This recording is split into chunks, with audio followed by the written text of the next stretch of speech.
துபாயில் சேல்ஸ் எக்ஸிக்யூட்டிவாக ஒரு 5 வருஷமாக வேலை பார்க்குறேன். என்னோட வேலையே அதிகமாக காரில் சுற்றிட்டு இருக்கிறது தான், சேல்ஸில் இருக்கறனால.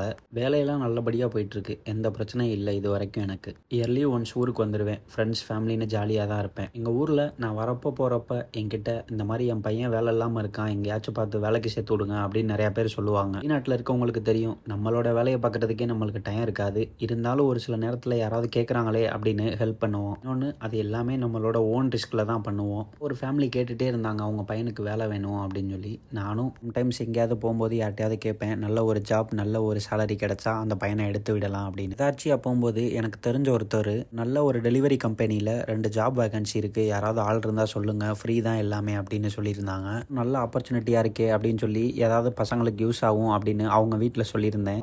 அவங்க பையனையும் அவங்க ரிலேட்டிவ் பையனையும் பசங்க 2 பேர்த்துக்கும் ரெடி பண்ணுங்க அப்படின்னு சொன்னாங்க. நானும் எல்லாமே ரெடி பண்ணி அந்த பசங்களையும் ஊருக்கே எடுத்துட்டேன். அவங்களுக்கு தேவையான எல்லாத்தையும் அரேஞ்ச் பண்ணி கொடுத்துட்டு என் வேலையை போய் பார்த்தேன். அவங்க 2 நாள் ரூம்லேயே இருந்துட்டு வேலை செட் ஆகலன்னு என்கிட்டயே சொல்லாமல் பாஸ்போர்ட் அவங்க கிட்ட இருந்தனால ஊருக்கு போயிட்டாங்க. கடைசியில் அந்த கம்பெனிக்கு என் கை காசை நான் கொடுத்தேன். உதவின்னு செய்ய போய் கடைசியில் என் காசு போனது தான் மிச்சம்.